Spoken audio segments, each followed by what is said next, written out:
Helicopter एक जहाज के ऊपर मंडरा रहा है। हेलीकॉप्टर की कोशिश है कि वो किसी तरह शिप पर उतर जाए। खतरा बहुत ज्यादा है।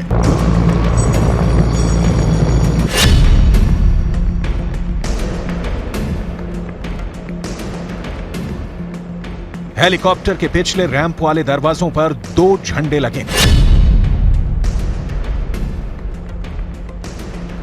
एक है यमन का झंडा और उसके नीचे है फिलिस्तीन का फ्लैग। ये लाल सागर है। दुनिया इसे रेड सी के नाम से जानती है। आखिर यहां रेड सी में क्या हो रहा है? हेलीकॉप्टर किसी तरह जहाज की रफ्तार से रफ्तार मिलाकर आगे बढ़ता है और इस शिप पर उस जगह पर पहुंचता है जहां ये जहाज पर उतर जाए। लेकिन अचानक इस हेलीकॉप्टर से कमांडो निकलने शुरू हो जाते हैं। जहाज पर हमला होता है और ये कमांडो जहाज पर कब्जा करना शुरू कर देते हैं।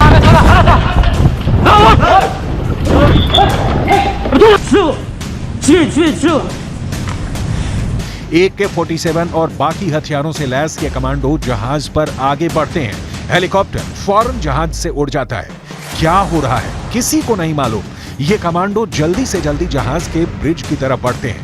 ब्रिज यानी वो जगह जहां से पानी के जहाज को कंट्रोल किया जाता है। शिप के स्टाफ की तरफ राइफल ताने ये सभी हमलावर जहाज के ब्रिज में दाखिल हो जाते हैं और फिर क्रू मेंबर्स हैंड्स अप करके हमलावरों की इस टीम के आगे सरेंडर कर देते हैं। रेड सी में चलते हुए जहाज पर अचानक ऐसा क्या हुआ कि ये हमला रेड सी की सबसे बड़ी मिस्ट्री बन गया। 2 मिनट के अंदर कैसे पूरे जहाज को इस कमांडो टीम ने अपने कब्जे में ले लिया और इनका मकसद क्या है? शिप के ब्रिज पर कंट्रोल करने के बाद इन हमलावरों का कब्जा बाकी जहाज पर होने लगता है और फिर लगते हैं वो नारे जो यमन के हूती विद्रोही अमेरिका और इजराइल के खिलाफ लगाते हैं।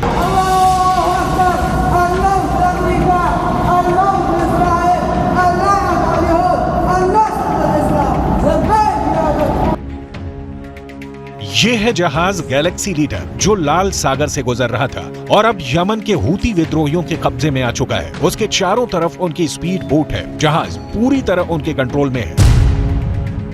यमन में बैठे हूती विद्रोहियों की सरकार का दावा है कि उसने इजराइल के जहाज को टारगेट किया है और ये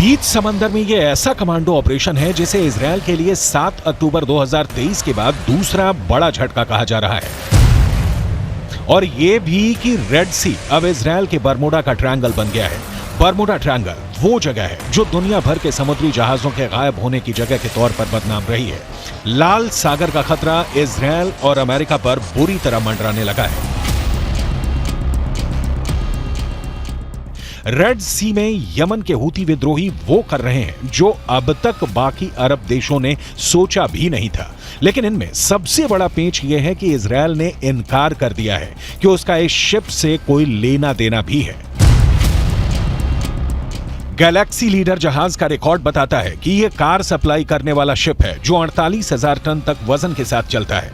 इस जहाज के मालिकों को रे कार कैरियर्स नाम की कंपनी से जोड़ा गया है। बताया जा रहा है कि यह कंपनी इजराइल के कारोबारी अब्राहम रामी ओंगर ने बनाई थी। इसलिए हूती विद्रोहियों को लगा कि यह जहाज इजराइल का है, लेकिन जहाज के मालिक एक ब्रिटिश कंपनी है और अभी इसका संचालन जापान की एक कंपनी करती है।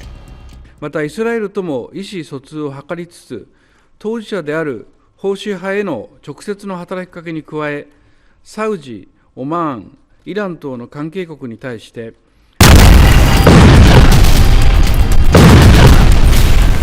इसका मतलब साफ है, इजराइल और फिलिस्तीन के बीच चल रहे युद्ध में अब सिर्फ अमेरिका, ईरान और अरब देश ही नहीं बल्कि यूरोप से लेकर जापान तक फंस सकते हैं। इस युद्ध का दायरा और बढ़ सकता है। जैसा कि शुरुआत से खतरा बताया जा रहा है, गैलेक्सी लीडर के क्रू मेंबर्स में कई देशों के लोग शामिल हैं। इसमें बुल्गारिया से लेकर फिलीपींस, मैक्सिको और यूक्रेन के कर्मचारी भी हैं और इस वक्त ये सभी हूती विद्रोहियों के कब्जे में है। इजरायल के प्रधानमंत्री नेतन्याहू भी दावा कर चुके हैं कि इस जहाज के स्टाफ में कोई भी इजरायली नहीं है। हालांकि यमन जो इस वक्त गाजा में चल रही बमबारी को लेकर बहुत गुस्से में है और जहां रोजाना इजरायल के खिलाफ हजारों लोग प्रदर्शन कर रहे हैं, वहां बैठी हूती सरकार का दावा है कि उसने इजरायली शिप को ही कब्जे में ले लिया है और इजरायल अब सिर्फ डर की वजह से पीछे हट रहा है।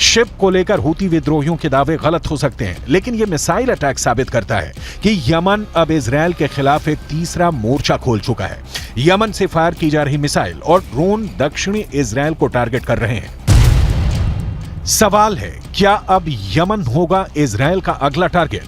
क्या इजरायल अब यमन में भी गाजा जैसा ऑपरेशन चलाएगा और हमास के बाद यमन के हूती विद्रोहियों पर इजरायल की सेना टूट पड़ेगी? कुल मिलाकर इस वक्त रेड सी की मिस्ट्री इजरायल और अमेरिका के लिए बरमुडा ट्रायंगल वाला खतरा बन चुकी है। इजरायल दावा कर रहा है कि गैलेक्सी लीडर को ईरान की शह पर ही अगवा किया गया है और ईरान ही इस हाईजैक का मास्टरमाइंड है।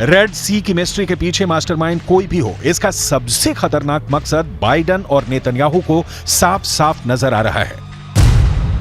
बाइडन को लाल सागर में तूफान नजर आ रहा है तो नेतन्याहू को लग रहा है कि उन्हें गाजा और लेबनान के बाद तीसरे युद्ध में फंसाने की साजिश शुरू हो गई है। रेड सी की मिस्ट्री अब गाजा में चल रही बमबारी का बहुत बड़ा बदला कही जा रही है।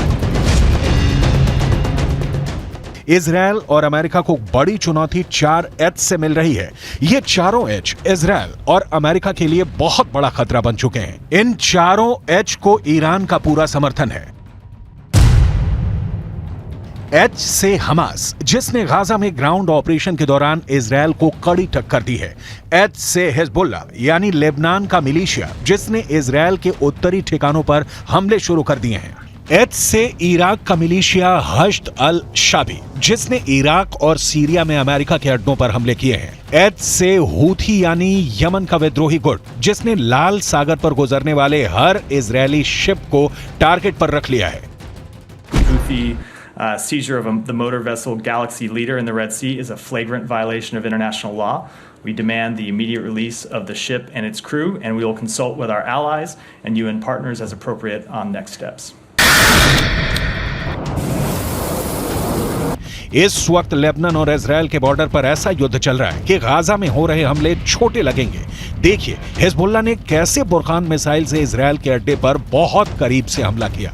पहले मिसाइल फायर और कुछ दूरी पर इजरायल के अड्डे पर ये जाकर बिल्कुल सटीक जगह पर गिरती है।